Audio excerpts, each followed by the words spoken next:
de corruption. Il relève n'avoir jamais été au courant de la cession faite par le prévenu Samy Jamal à sa belle-fille Soraya Mpiana et fait observer que lorsqu'il l'a su, instruction fut donnée pour que les titres y afférents soient annulés.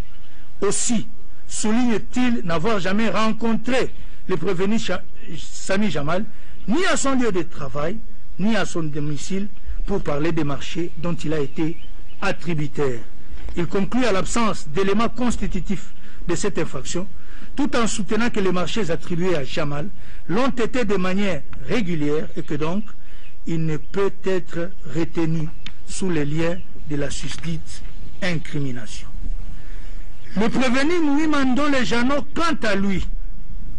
soutient avoir affecté les fonds reçus du comptable public de la présidente de la République aux opérations tendant à obtenir l'acheminement de 167 conteneurs contenant les maisons préfabriquées se trouvant au port de Dar es Salaam jusqu'à Mweneditu. Aussi, renchérit-il, à ce jour, 77 conteneurs sont arrivés à leur destination, soit à Mweneditu,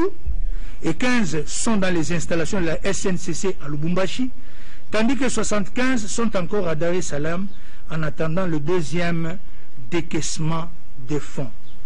Bien plus, il produit un état détaillé des dépenses par lui effectuées ainsi que l'ordre d'émission signé par le prévenu Kamere qui avait instruit le comptable public de la présidente de la République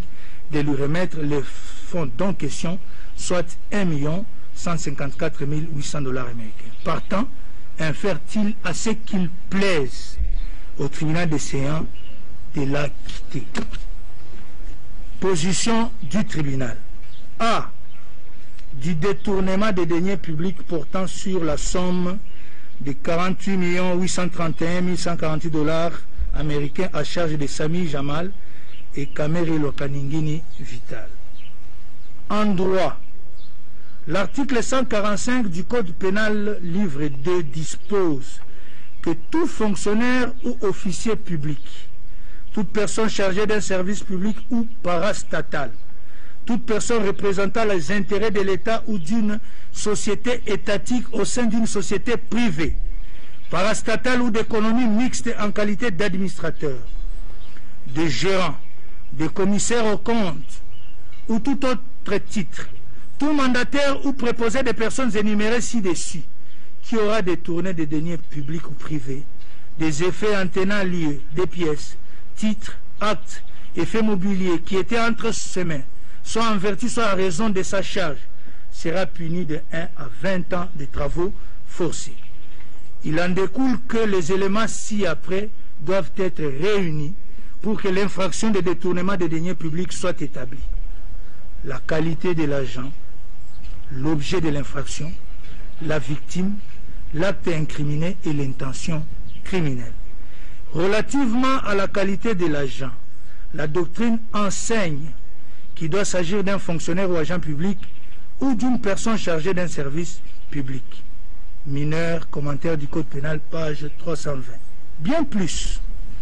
le décret loi numéro 017/2002 du 3 octobre 2002 portant code d'éthique de l'agent public définit l'agent public de l'État comme toute personne qui exerce une activité publique de l'État et ou rémunérée par ce dernier. Aussi, résulte-t-il de l'examen de celui-ci que le personnel politique et administratif de la présidence de la République est considéré comme un agent public. En outre, la doctrine précise que par personne chargée d'un service public, il faut entendre celles qui sont dépositaires ou comptables, qui sans être fonctionnaires ou officiers publics sont institués pour un intérêt d'ordre public et qui reçoivent des deniers ou effets en vertu de leur charge. Mineur obsite. Aussi a-t-il été jugé que la qualité de fonctionnaire ou de personne chargée d'un service public est un élément essentiel pour justifier l'application de l'article 145 du Code pénal. Cour suprême de justice, RP 271 du 27 juin 1979, in Odonsumbu, Obsite, page 80. Dans le cas sous examen, le tribunal note que le prévenu Sami Jamal, gérant de la société Samibo Sahel, a reçu du trésor public, au nom de cette dernière, des fonds pour ériger en faveur de coûts sociaux démunis 1500 maisons préfabriquées, et ce, dans le cadre du programme d'urgence de 100 jours du chef de l'État. En outre, il fait observer qu'au terme de l'ordonnance du 25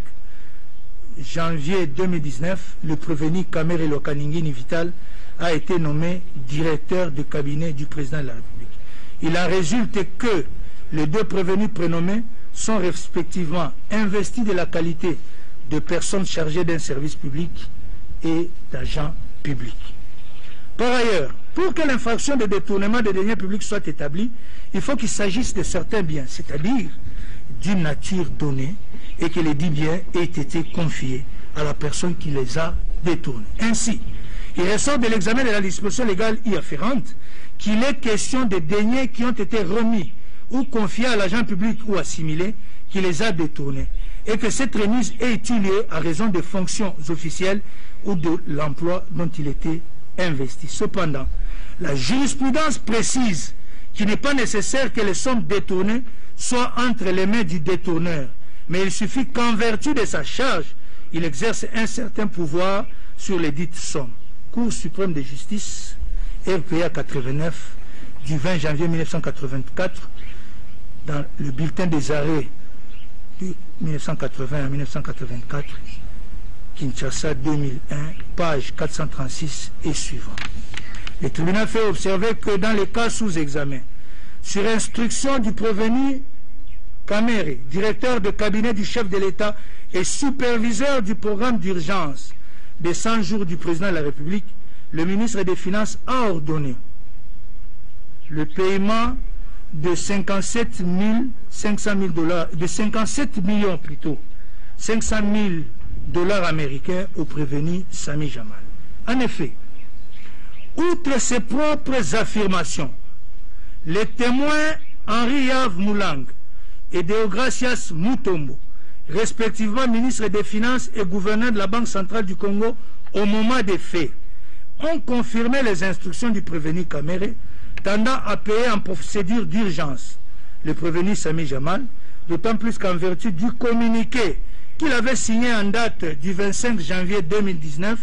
aucune dépense publique, en dehors de celles relatives aux rémunérations, ne pouvait être effectuée sans son autorisation. Il suit que la nature des biens détournés, comme la détention préalable des dits biens par les prévenus, sont sans équivoque. En plus,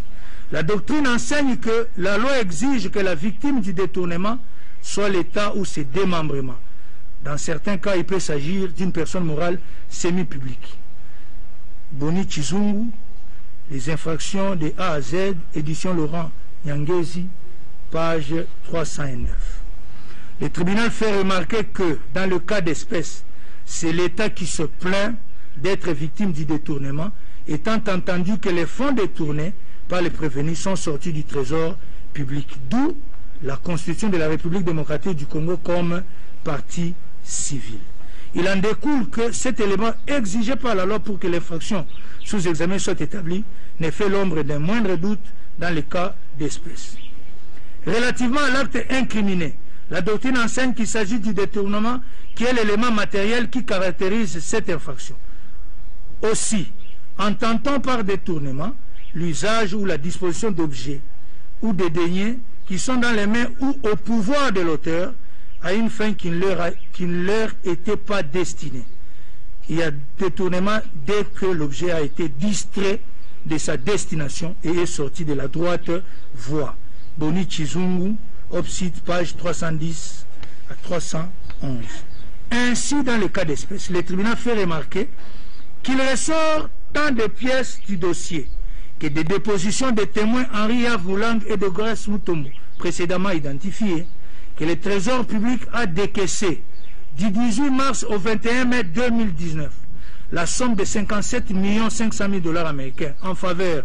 de la société Samibo Israël pour la fourniture de 1500 maisons préfabriquées. Seule la somme de 8 668 852 000 dollars américains qui a été effectivement transféré du compte de la susdite société logée à la Robank aux fournisseurs des maisons préfabriquées se trouvant en Turquie. Le reste, soit 48 831 148 $ américains, ayant pris une destination autre que celle à laquelle il devait avoir. En effet, les pièces du dossier qui du reste corroborent les dépositions faites par le prévenu Sami Jamal, tant lors de l'instruction préjuridictionnelle qu'au cours des débats aux audiences d'instruction, révèlent que les retraits des fonds ont été opérés sur les susdits comptes dès le lendemain du premier approvisionnement par la Banque centrale du Congo, lesquels ont atteint 35 millions de $ américains, alors même que le prévenu, sans en donner une justification solide, cohérente et incontestable, s'est limité à affirmer qu'une partie de cet argent a été expédiée par des canaux informels en Turquie pour la commande faite aux fournisseurs. Il suit qu'aucun doute ne persiste sur l'élément matériel sous examen qu'est le détournement. Enfin, la loi retient l'intention criminelle pour que celui-ci soit puni. À ce propos, la doctrine dit que cette infraction exige l'intention frauduleuse ou méchante qui est réalisée lorsque l'auteur agit pour procurer un bénéfice illicite, soit à lui-même, soit à autrui. Mineur, Obsite, page 322. Aussi, a-t-il été jugé que l'infraction de détournement réclame comme condition la détention précaire des biens mobiliers en vertu d'un titre conférant à celle-ci et exige ensuite par l'acte infractionnel la translation frauduleuse par détournement ou dissipation de cette possession précaire en possession définitive au profit de l'auteur ou d'un tiers. Cour suprême de justice, RPA 22, du 1er février 1973, in Odonsumbu Obsite. Il a également été jugé que la preuve de l'intention frauduleuse de l'infraction de détournement est établie soit sur base des présomptions graves, précises et concordantes, soit sur base des présomptions déduites des contradictions dans les explications du prévenu, tant à l'instruction préparatoire qu'aux audiences, soit aussi sur base de présomptions résultant de la non-justification concluante des sommes détenues à titre précaire. Cour suprême de justice, RPA 26, du 4 mai 1974, Inodon Sumbu, Obsite, page 76. Dans le cas sous-examen, le tribunal note que le prévenu Sami Jamal n'est pas en mesure de justifier la destination prise par la somme de 48 831 148 $ américains sur les 57 500 000 $ reçus, alors qu'il reconnaît que plusieurs retraits allant jusqu'à 35 millions de $ ont été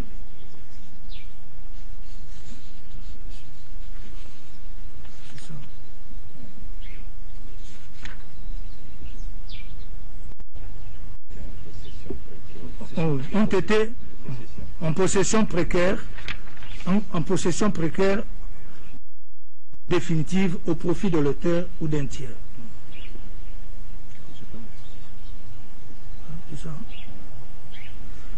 Il a également été jugé. Ah non, ça c'est déjà pris, non? Non, c'est déjà dit.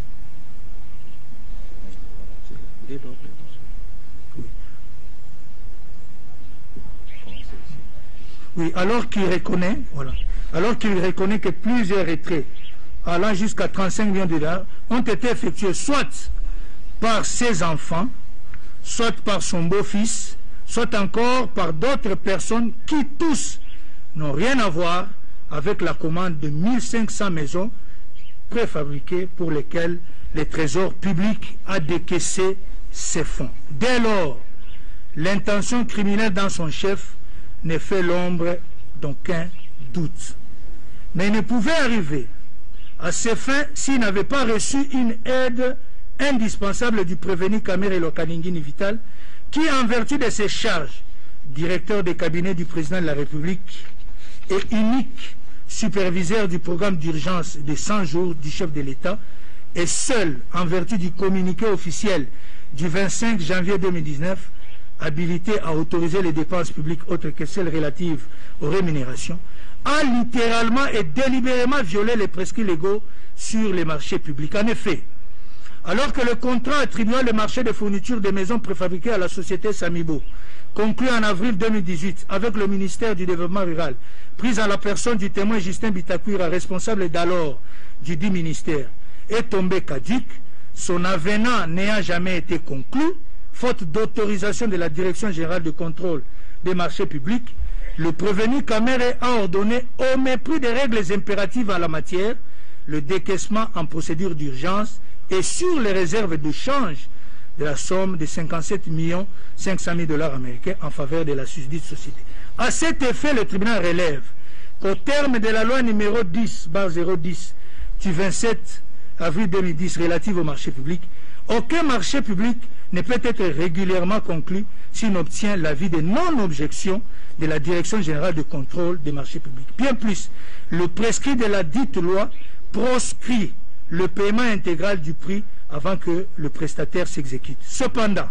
il ressort des pièces du dossier et des dépositions des témoins Justin Bitakwira et Michel Ngongo Saloum, directeur général AI de la susdite direction, que le contrat conclu en avril 2018,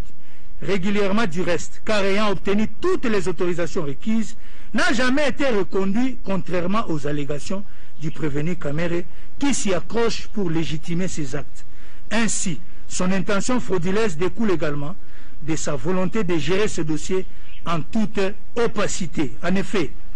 alors qu'il a soutenu pendant son audition au parquet et devant le tribunal des séances qu'une supervision composée des ministres sectoriels, des ministres des Finances et Budget, ainsi que du gouverneur de la Banque centrale, était mise en place à la présidence de la République pour agréer le projet de 1500 maisons retenues dans le programme d'urgence du chef de l'État, le témoin Bitakwira, ministre du Développement rural d'alors, a déclaré n'avoir jamais été invité à la présidence de la République pour prendre part à une telle réunion. Aussi a-t-il ajouté que c'est le secrétaire général de ce ministère, le témoin Georges Koch, qui avait pris part à certaines réunions. Entendu, ce dernier reconnaît avoir pris part à 2 réunions, mais dont l'objet était l'approvisionnement des milieux ruraux en eau potable et l'aménagement des routes des dessertes agricoles. Il n'a donc jamais été question de maisons préfabriquées. Bien plus, contrairement au soutènement du prévenu Kamere, lors de son audition devant le ministère public, le témoin Kochi a déclaré n'avoir jamais représenté le ministre Bitakwira à une réunion de la supervision du programme d'urgence à la présidence de la République. Pour leur part, les témoins de Gracias Mutombo, gouverneur de la Banque centrale du Congo, Henri Yves Moulang, Pierre Kangoudia et Thomas Louaka, respectivement anciens ministres des Finances, du Budget et de l'Urbanisme et de l'Habitat, ont dans leur déposition concordante et non contredite soutenu n'avoir jamais été informés qu'ils étaient membres d'une structure dénommée supervision et déclaré n'avoir jamais pris part à une réunion y afférente au cours de laquelle ils auraient parlé du marché d'érection de 1500 maisons préfabriquées attribuées à Samibo. En outre, des dépositions de témoins Nicolas Kazadi, Justin Kamere, Marcelin Bilomba, Badaga Afi et Bani Wessize Jacques, ainsi que Peter Kazadi, tous membres de la coordination chargée du suivi du programme d'urgence susvanté, il ressort qu'aucune réunion portant sur le marché d'érection de maisons préfabriquées n'a été tenue. Mais seul Justin Kamere, jeune frère du prévenu, Badaga Afi et Bani Wessize Jacques, originaire du territoire de Walungu et membre du parti politique UNC comme le prévenu, ont reçu de manière informelle, c'est-à-dire sans qu'aucune réunion de la coordination soit régulièrement convoquée, les délégués de Samibo, prétendument pour s'enquérir de la capacité de cette entreprise à honorer ses engagements. Par ailleurs, il n'est pas inutile de souligner que le témoin Henri Yves Moulang a, au cours de sa déposition soutenue, sans être contredit, que le prévenu Kamere, au-delà de sa correspondance lui enjoignant de payer en procédure d'urgence, lui a fait comprendre par un appel téléphonique qu'il devait tout faire, même en recourant aux réserves d'échange, pour payer le prestataire. De ce qui précède, l'existence de l'intention criminelle dans les chefs du prévenu Kamere est également sans équivoque. Bien plus, le tribunal note que les deux prévenus ont directement coopéré pour perpétrer ces détournements. En effet, l'article 21 du Code pénal livre 1er dispose que sont considérés comme auteurs d'une infraction notamment ceux qui l'auront exécuté ou qui auront coopéré directement à son exécution, ainsi que ceux qui par un fait quelconque auront prêté pour l'exécution une aide telle que, sans leur assistance, l'infraction n'y pu être commise. Ainsi, il est des jurisprudences que constitue une aide nécessaire, prévue à l'article 21 du Code pénal livre 1er, et sans laquelle l'infraction de détournement des deniers publics n'y pu être commise de la manière qu'il l'a été, la passation des marchés imaginaires en vertu duquel les fonds ont été utilisés en paiement. Cour suprême de justice RP 20/CR du 15 août 1979, in Odon Sundu, Opsit, page 36. Il a en outre été jugé que participe à l'infraction de détournement des deniers publics le prévenu qui, sur base de machinations et artifices, crée l'espoir d'une abondance matérielle et provoque la sortie de fonds d'argent dont il tire profit tel qu'il ressort des présomptions de culpabilité. Cette participation ne requiert pas nécessairement une volonté convergente plutôt. La seule conscience de provoquer l'infraction suffit. Cour suprême de justice, RPA 94, du 31 août 1984, in Odon Sumbu plutôt, Opsit. Dès lors, au regard des éléments de la cause tels qu'exposés supra, la participation du prévenu Kamere en tant que co-auteur à la commission de l'infraction du détournement des deniers publics ne fait l'ombre d'un moindre doute. De tout ce qui précède, le tribunal dira, établit en fait comme en droit l'infraction de détournement des deniers publics portant sur le montant de 48 831 148 $ américains mis à charge des prévenus Sami Jamal et Kamere Lonkaningini Vital. En conséquence, les condamnera chacun à 20 ans de travaux forcés. En outre, il prononcera les peines accessoires ci-après, à charge de Sami Jamal, la privation du droit à la condamnation ou à la libération conditionnelle et à la réhabilitation et l'expulsion définitive du territoire national après l'exécution de la peine. À charge de Kamere Lonkaningini Vital, l'interdiction pour 10 ans après l'exécution de la peine du droit de vote et du droit d'éligibilité, l'interdiction d'accès aux fonctions publiques et paraétatiques, quel qu'en soit l'échelon, et la privation du droit à la condamnation ou à la libération conditionnelle et à la réhabilitation. B. Du détournement des deniers publics portant sur la somme de 2 137 500 $ américains à charge des prévenus Sami Jamal et Kamere Lonkaningini Vital. Le tribunal relève, au regard des pièces du dossier de l'instruction, que sans qu'un contrat soit régulièrement conclu entre la partie civile et la société Ousmal SRL, dont toujours le prévenu Sami Jamal est le gérant, le prévenu Kamere répondant à une commande adressée par ce dernier à la présidence de la République et sans que le ministre sectoriel soit impliqué, instruit le ministre des Finances de payer en procédure d'urgence 30% de la facture de 57 millions de $ américains sous prétexte d'obtenir la livraison de 3000 maisons destinées aux militaires et policiers. Cependant,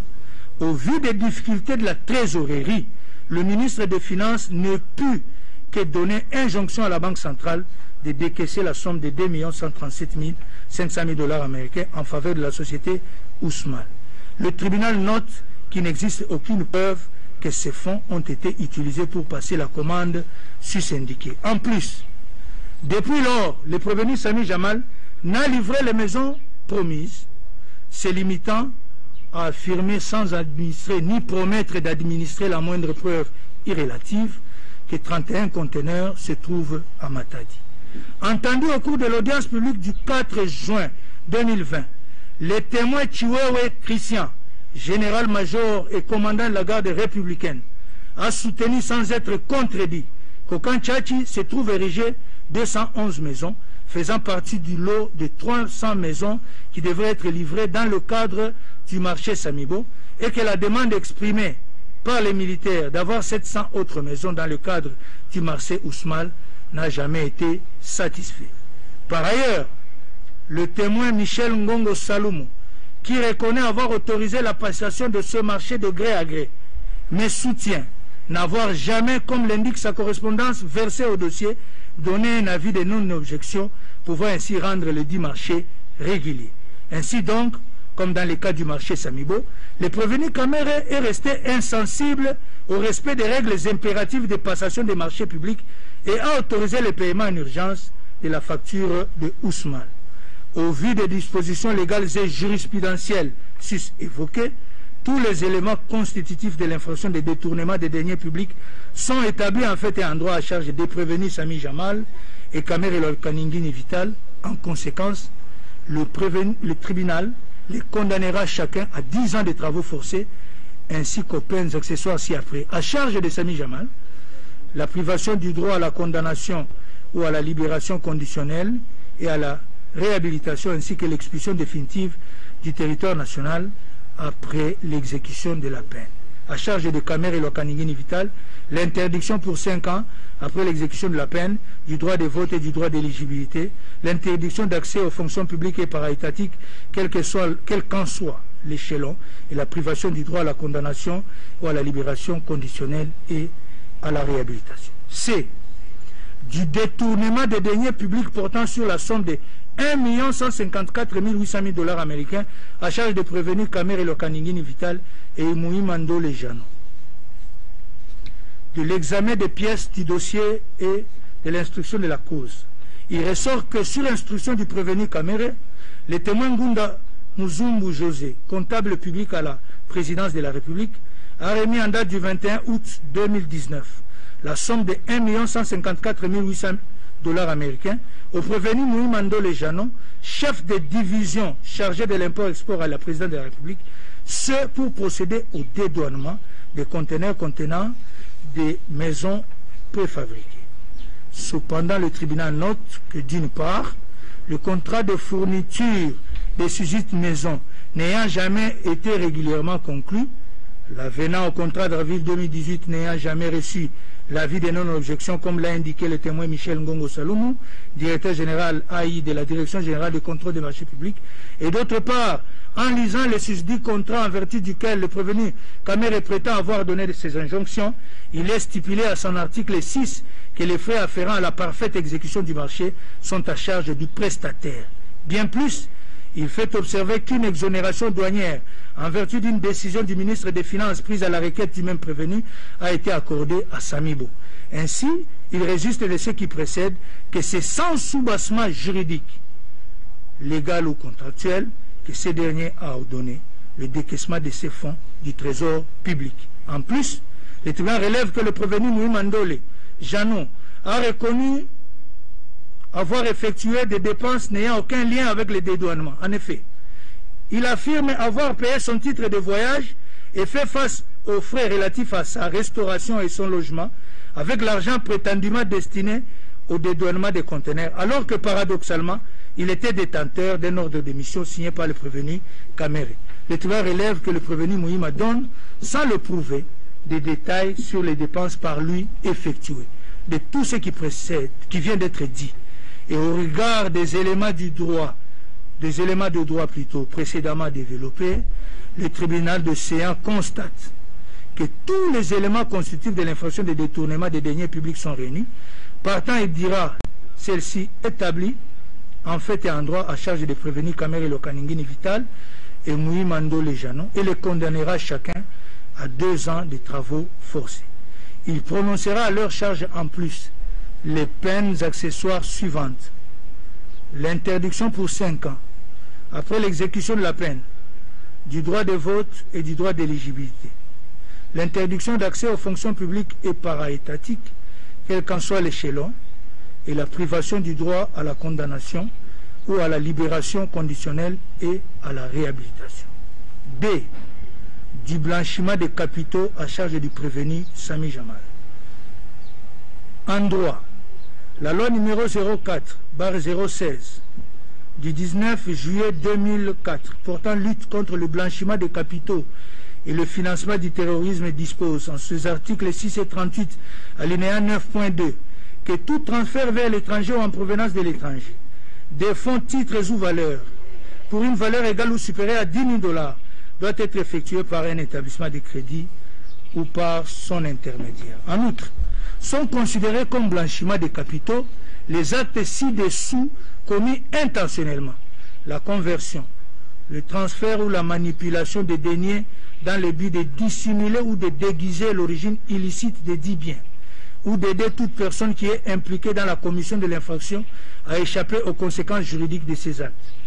La dissimulation ou le déguisement de la nature, de l'origine, de l'emplacement, de la disposition du mouvement ou de la propriété réelle des biens. L'acquisition, la détention ou l'utilisation des biens par une personne qui sait, qui suspecte ou qui aurait dû savoir que les dits biens constituent un produit d'une infraction,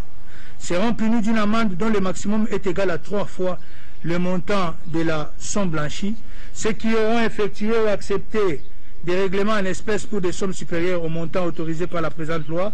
ou les textes réglementaires pris pour son application, et ceux qui auront contrevenu aux dispositions de l'article 6 relatives aux transferts internationaux de fonds. Il se dégage de ce qui précède que l'infraction de blanchiment peut être perpétrée du fait tout simplement de transférer frauduleusement plus de 10 000 $ ou en dissimulant les fonds d'origine illicite. Ainsi, cette dernière infraction de blanchiment requiert pour sa consommation la réunion des éléments que voici. L'existence d'une infraction. Le blanchiment suppose la réalisation antérieure d'une infraction. Cependant, la jurisprudence précise qu'il n'est pas nécessaire que la dite infraction ait été punie. Il suffit donc que le juge de fond constate l'existence de cette infraction antérieure. Net, l'argent et ses éléments. Les procédés de tout moyen utilisé pour donner une justification mensongère à l'origine des biens, fonds ou revenus. C'est donc le moyen auquel l'auteur recourt pour dissimuler ou déguiser l'origine illicite des dits biens, fonds ou revenus. Élément moral, c'est l'intention coupable qui nécessite que l'auteur ait pu se convaincre de l'origine illicite des biens, fonds ou revenus dissimulés. Dans le cas d'espèce, le prévenu Sami Jamal, qui reconnaît avoir reçu du trésor public à travers son compte logé à la Robank la somme de 57 500 000 $ américains,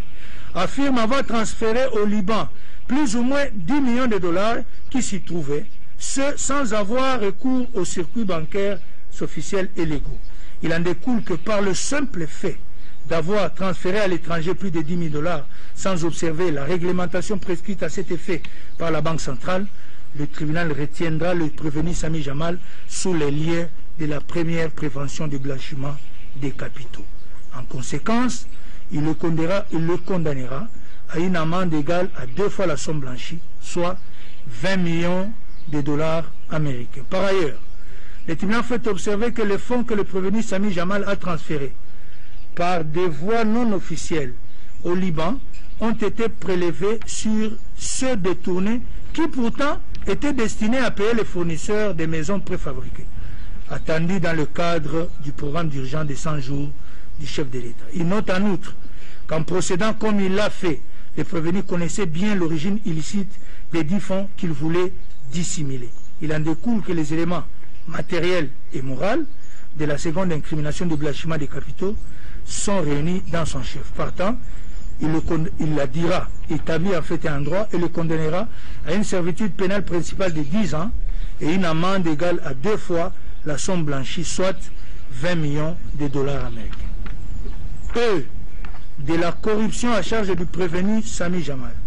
En droit, l'article 147 bis du Code pénal livre 2,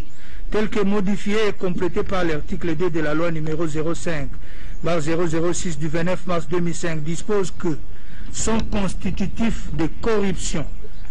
le fait pour un agent public ou toute personne de solliciter ou d'accepter directement ou indirectement des sommes d'argent, tout bien ayant une valeur pécuniaire ou tout autre avantage, tel qu'un don, une faveur, une promesse ou un gain pour lui-même ou pour autrui, personne physique ou morale, en contrepartie de l'accomplissement ou de l'omission d'un acte dans l'exercice de ses fonctions. Le fait d'offrir ou d'octroyer, directement ou indirectement, à un agent public ou à une toute personne, des sommes d'argent, tout bien ayant une valeur pécuniaire ou tout autre avantage, tel qu'un don, une faveur, une promesse, ou un gain, personne physique ou morale, en vue de l'accomplissement ou de l'omission d'un acte dans l'exercice de ses fonctions. Le fait d'offrir, de donner ou de promettre, directement ou indirectement, un avantage indu à une personne qui dirige un organisme du secteur privé ou est employé par ce dernier en quelque qualité que ce soit, ou le fait pour cette personne de solliciter ou d'accepter cet avantage indu, directement ou indirectement, à titre personnel ou pour autrui, pour qu'elle agisse en contravention de ses devoirs ou qu'elle s'abstienne d'agir. Le fait pour un agent public ou toute personne de solliciter ou d'accepter directement ou indirectement un avantage indu pour lui-même ou pour autrui afin d'abuser de son influence réelle ou supposée en vue de faire obtenir d'une administration, d'une autorité publique un avantage indu. L'usage, la dissimulation ou l'aliénation frauduleuse du produit ou des biens tirés de l'un des actes visés au présent article. Le fait d'utiliser la fraude pour échapper ou faire échapper autrui aux obligations fiscales, douanières et administratives. Enfin, l'enrichissement illicite. Il suit que toute personne, agent public ou pas, peut être coupable de corruption active lorsqu'elle corrompt, passive quand elle est corrompue. Il convient en outre de relever que l'article 149 du Code pénal tel que modifié à ce jour a ajouté les circonstances aggravantes à l'incrimination de corruption lorsque les actes de corruption ont été perpétrés en vue de gagner les marchés publics en violation de la procédure d'appel d'offres et des seuils fixés par la législation en matière de passation du marché de gré à gré. Aussi a-t-il été jugé que l'infraction de corruption est établie dans le chef du fonctionnaire dès qu'il est établi que celui-ci, à la suite d'une entente préalable avec son corrupteur, a agréé des dons et promesses, reçu des dons ou des présents, soit pour accomplir dans le cadre de son emploi un acte injuste ou pour s'abstenir de faire un acte qui entre dans le cadre de ses devoirs, soit pour commettre une infraction dans l'exercice de sa charge. Cour suprême de justice, RPA 22, du 1er février 1973, Odon Sumbu, Opsite, page 66. Dans le cas d'espèce, le tribunal relève que le prévenu Sami Jamal, dont le contrat de fourniture de 900 maisons préfabriquées conclu régulièrement en avril 2018 au prix de 26 500 000 $ américains avec le ministre du Développement rural, n'avait pas prospéré, comme l'a soutenu le témoin Pierre Kangoudia Mbaye, ministre du budget de l'époque. Pris contact avec le témoin Daniel Shangalume King alias Massaro, cousin du prévenu Kamere. Aussi fait-il remarquer qu'il fit, en date du 23 janvier 2019, soit 2 jours avant que ce dernier soit nommé directeur de cabinet du président de la République, cession d'une partie de sa parcelle située sur la baie d'Engalema et mesurant 50 sur 100 mètres à mademoiselle Soraya Mpiana, belle-fille du prévenu Kamere. Le tribunal relève que dans sa déposition, faite au cours de l'audience publique du 4 juin 2020, cette dernière a déclaré ignorer totalement cette cession. Cependant, le témoin Daniel Shangalume King alias Massaro a, après avoir confirmé cette assertion, reconnu avoir délibérément donné le nom de Soraya Mpiana à son donateur, le prévenu Sami Jamal, qui a soutenu avoir fait cette offre à ce dernier pour le récompenser pour des marchés qui lui a fait gagner. En outre, alors qu'à l'audience publique du 11 mai 2020, ce dernier a déclaré n'avoir jamais rencontré le prévenu Kamere, le tribunal fait observer qu'au cours de l'audience du 4 juin 2020, il a confirmé les allégations du témoin Pierre Kangoudia Mbaye, selon lesquelles il l'avait trouvé un jour dans l'antichambre du bureau du prévenu Kamere, prêt à être reçu par ces derniers. Aussi a-t-il ajouté qu'il a été reçu pendant 3 ou 5 minutes dans le cadre des démarches tendant à faire aboutir le dossier du marché Samibo. Bien plus, le tribunal note qu'en date du 25 avril 2020, le prévenu Sami Jamal a encore fait cession de sa concession mesurant 70 sur 100 mètres située sur la baie d'Engalema et ayant une valeur de 100 000 $ américains à Soraya Mpiana, représentée devant le conservateur des titres immobiliers par Massaro. Aussi relève-t-il que ce dernier a déclaré que Mademoiselle Soraya ignorait toutes ces opérations. Cependant, le témoin Kilangalanga, conservateur des titres immobiliers d'Engaliema au moment des faits, a lors de sa déposition au cours de l'audience publique du 4 juin 2020, soutenu avoir opéré la mutation en présence des partis, Massaro ayant représenté sans être contredit par Sami Jamal, et a donc représenté Soraya Piana. Il a en outre dit avoir remis les titres de Jamal au témoin Molendo Sakombi, ministre des Affaires foncières et membre de l'UNC, le parti politique dont le prévenu Kamere est le président. Et c'est lui, établi au nom de Soraya Piana, à Daniel Kanyemesha, chef de division du cadastre et proche du prévenu Kamere. En plus, pour battre en brèche les dénégations de ce dernier, le témoin Kilangalanga a soutenu avoir annulé les certificats établis au nom de Soraya à la suite de la session du 23 janvier 2019, non pas à cause de l'opposition de ce dernier qu'il a mis au défi d'en produire la preuve, mais sur injonction du parquet saisi par Jamal pour corriger une erreur de l'emplacement du lieu cédé. Le tribunal relève que ce dernier n'a pas contesté cette affirmation. De ce qui vient d'être dit, il ressort que le prévenu Sami Jamal a fait toutes ses offres, non pas à Soraya Piana, mais certainement au prévenu Kamere, pour obtenir son implication dans l'attribution en sa faveur des marchés des maisons préfabriquées dont la procédure a du reste été décriée supra. Ainsi, le tribunal dira, établit en fait comme en droit les deux préventions de corruption mises à charge du prévenu Sami Jamal et le condamnera à une servitude pénale principale de 15 ans et à une amende de 1 million de francs congolais constants ou une servitude pénale subsidiaire de 6 mois. De la corruption à charge du prévenu Kamere Lokaningin, sans qu'il soit nécessaire de reprendre les développements juridiques exposés si haut, le tribunal fait observer qu'il résulte des pièces du dossier et de l'instruction de la cause que le témoin Kilangalanga a déclaré avoir reçu de Daniel Shangalume Kingi alias Massao, cousin du prévenu Kamere, l'identité complète de Soraya Piana pour lui permettre d'établir les titres consécutifs aux sessions faites par le prévenu Sami Jamal et que ceux-ci ont été remis à un proche du prévenu Kamere, en l'occurrence M. Daniel Kanyemesha. Il en découle que le prévenu Kamere, par son silence, a bel et bien accepté ces offres qui, du reste, l'ont même poussé à ne pas observer la procédure légale prescrite en matière de passation des marchés publics comme plus haut démontré. Ainsi, pour le tribunal, l'infraction de corruption aggravée est également établie en fait et en droit à sa charge. Par conséquent, il le condamnera à 15 ans de servitude pénale principale et à une amende de 1 million de francs congolais constants ou 6 mois de servitude pénale subsidiaire. Par ailleurs, l'article 20 du Code pénal livre 1er dispose que lorsque le même fait constitue plusieurs infractions, la peine la plus forte sera seule prononcée. Lorsqu'il y a concours de plusieurs faits constituant chacun une ou plusieurs infractions, le juge prononcera une peine pour chaque fait et il cumulera les peines prononcées sous réserve de l'application des dispositions suivantes, notamment la peine de mort et la servitude pénale à perpétuité absorbe toute peine privative de liberté et la somme des peines de servitude pénale à temps ne pourront dépasser 20 ans. Ainsi,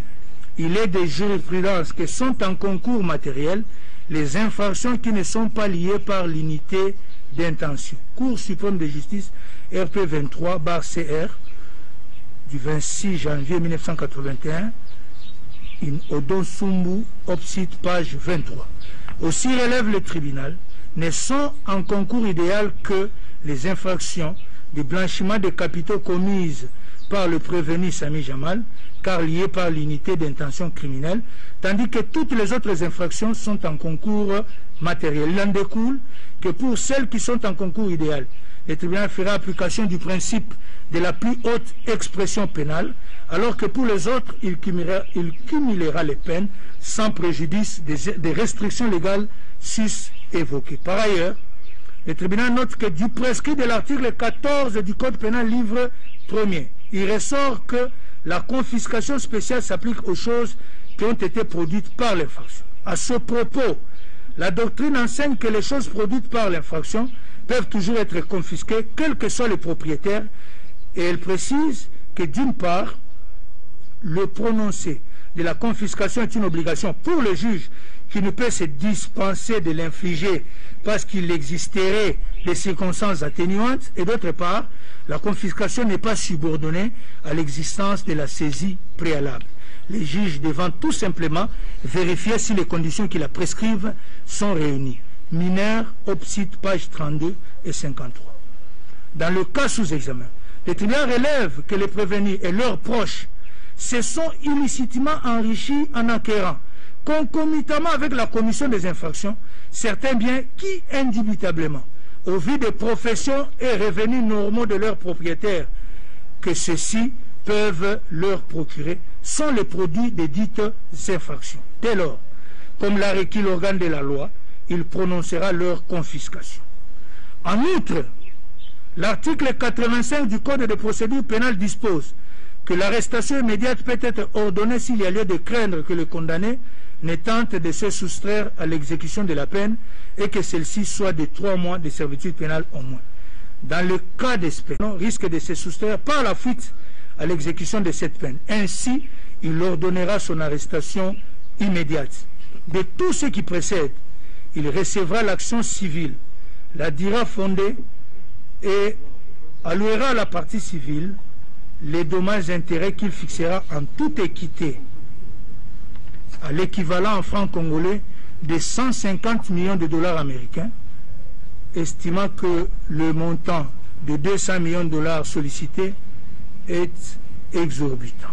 Néanmoins, il n'ordonnera pas la restitution telle que sollicitée par la partie civile, motif pris de ce que les fonds détournés ne sont pas saisis. En effet, il a été jugé que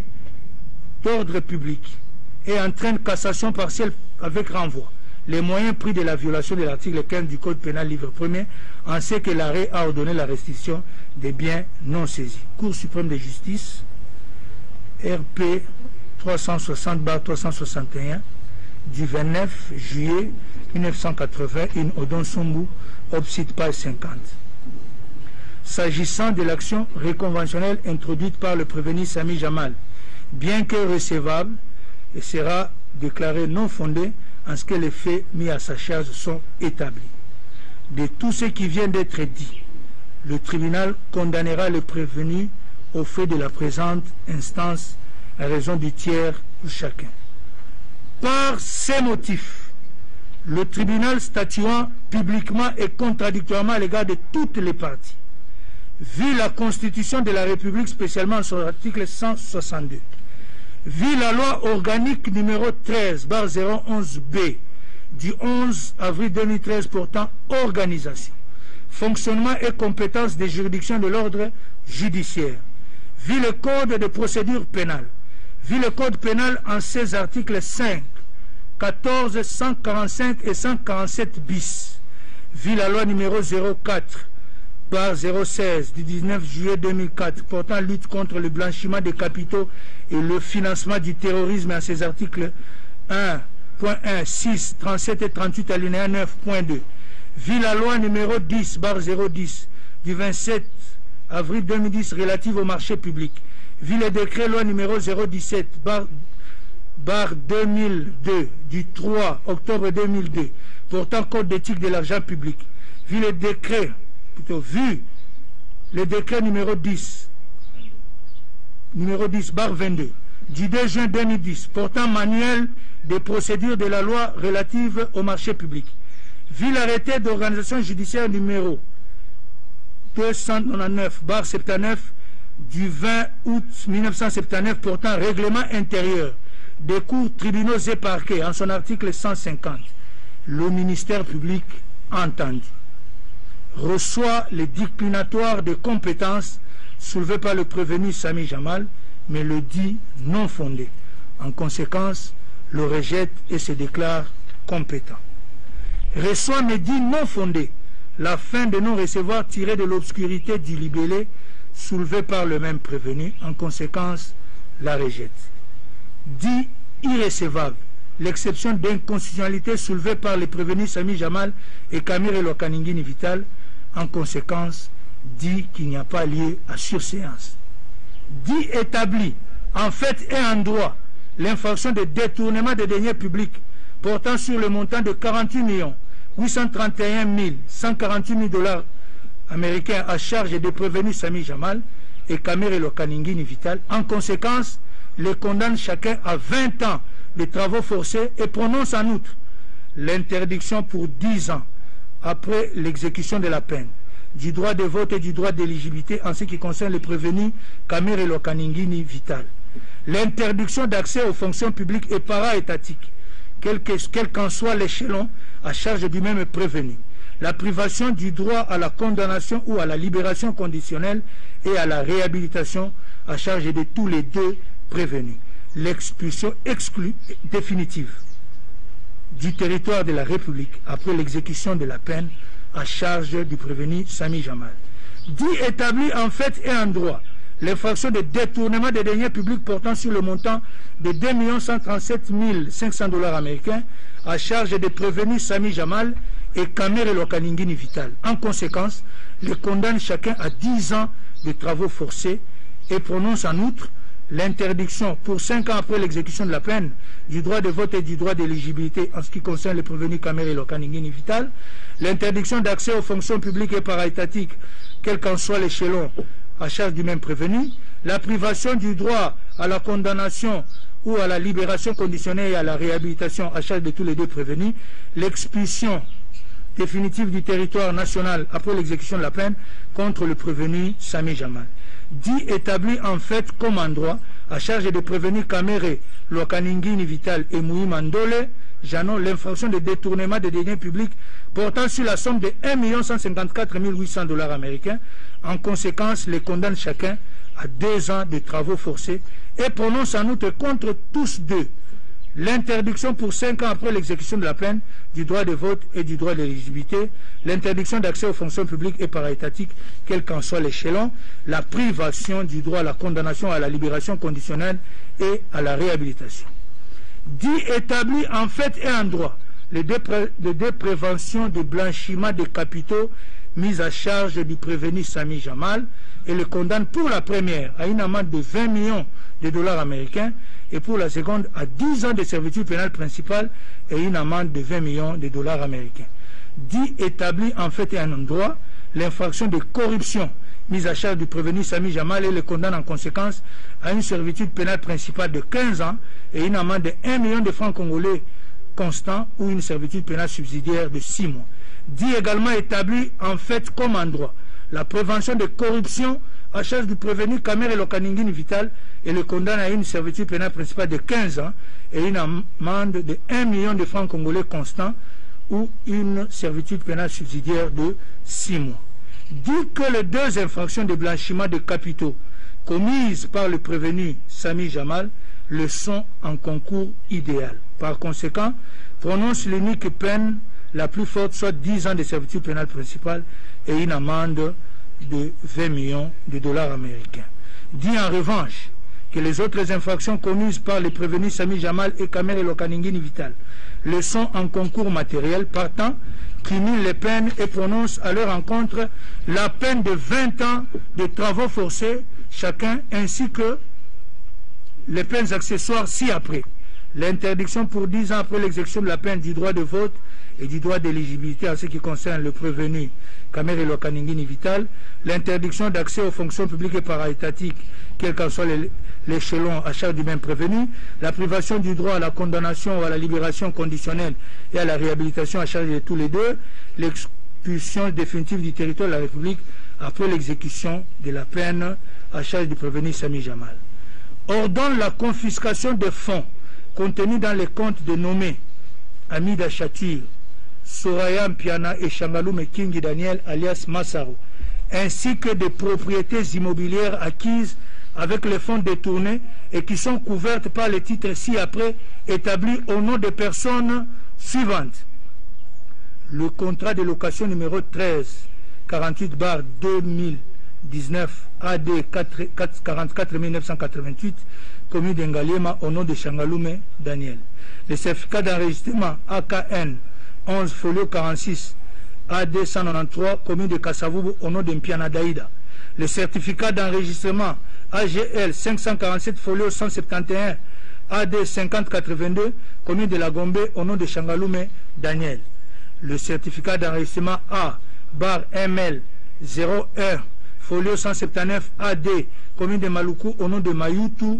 Namouissi Dieudonné. Le certificat d'enregistrement NN 45 folio 33 AD 71 860, commune de Lancélé, au nom de Amida Chatur Kamere. Le certificat d'enregistrement AGL 547 folio 56 AD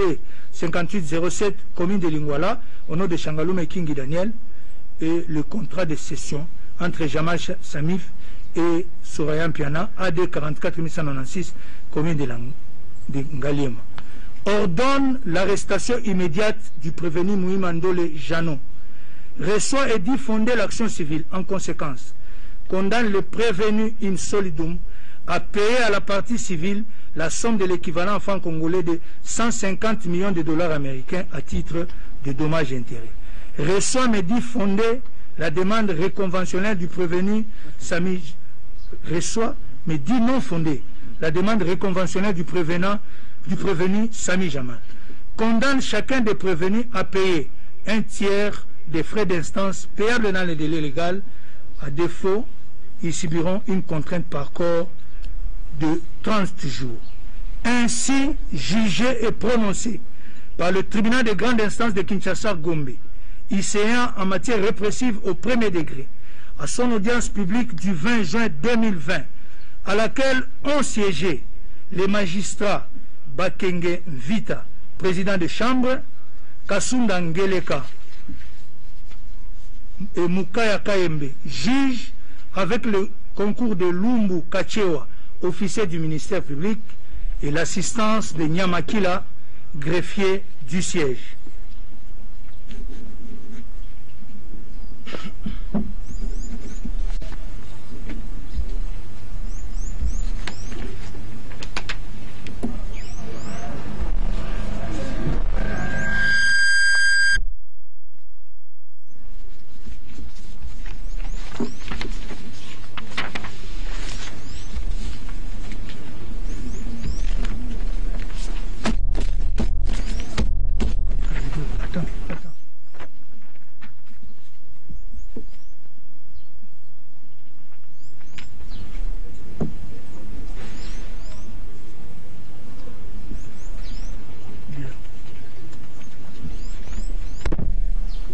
L'extrait de rôle étant épuisé, l'audience de séjour est levée.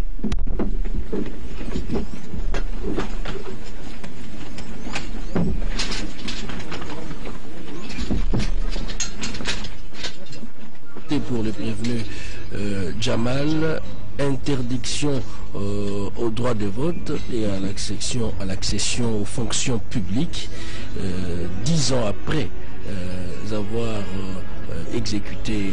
la peine. Le tribunal vient d'ordonner également l'arrestation immédiate du prévenu Mouima, qui écope de 2 ans de travaux forcés. Et concernant le prévenu Caméré, certains biens, notamment les fonds logés dans des comptes de ses proches membres de la famille, seront saisis, mais aussi les biens immobiliers tels qu'énumérés par le juge président seront également saisis par la justice. Et là, nous sommes à la fin. Le verdict est sans appel, c'est tombé. Et certainement, les gens vont se faire une idée de ce qui s'est passé durant les 2 mois ici à Makala. On a commencé par...